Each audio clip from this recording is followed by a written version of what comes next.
మొదటిది కమలాత్ జననాన్ముక్తి అని చెప్పారు. కమలాలయ క్షేత్రంలో పుడితేనే మోక్షంట. మహానుభావుడు మా తిరువారూరు భక్తవత్సలం గారు ఆ ఊళ్ళోనే పుట్టాడు. ఊరుకోయా, మాకు ఆ ఊళ్ళో ఆధార్ కార్డు ఎక్కడిస్తారు, అది కుదరదు, ఇంకేమన్నా చెప్పండి అన్నారు. కాశ్యాంతు మరణాన్ముక్తి అన్నారు.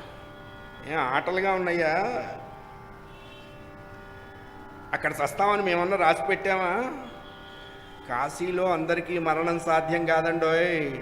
ఈశ్వరుడు అంత పిచ్చివాడేం కాదు అడిగిన అకౌంట్కి అంతా స్టాంపింగ్ ఇవ్వటానికి. 30 ఏళ్ళో 35 ఏళ్ళో 40 ఏళ్ళో ఆ కాశీలో వేళ్లాడుతూ ఉంటారు. కాళ్ళు పట్టుకు లాగుతూ ఉంటే చూరు పట్టుకొని వేళ్లాడుతూ ఉంటారు.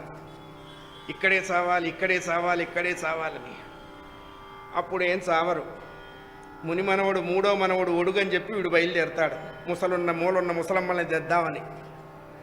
వీళ్ళకి ఎందుకు చెప్పండి? ఆ ఒడుక్కొచ్చి ఏం చేసి వస్తారు వీళ్ళు? 4 చేతుల కింద వేసి వీళ్ళని లేపుకు రావాలి. సరే, నానా తిప్పలు పడి బయలుదేరతారు. దీన్ దయాళ్ ఉపాధ్యాయ జంక్షన్కి రాగానే ఇద్దరు చచ్చి ఊరుకుంటారు. వీళ్ళ చావు ఆ ఒడుగు ఆగిపోయింది.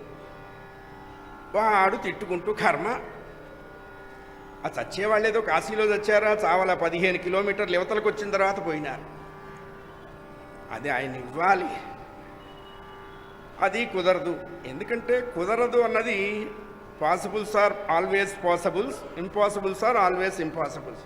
ఉప్పేసుకోవాలి, సగం పాపం పోతుంది. మూడోది, చిదంబరంలో ఉన్న నటరాజస్వామిని దర్శించండి అన్నారు. కాస్త దగ్గరగా ఉన్నవాళ్ళని చూడాల్సి వస్తేనే కళ్ళజోడు 4-5 సార్లు తుడిచిపెట్టుకుంటాం, అయినా కనపడి సావదు. ఇక చిదంబరంలో ఎక్కడ కనపడతాడు? 3 కుదరదు.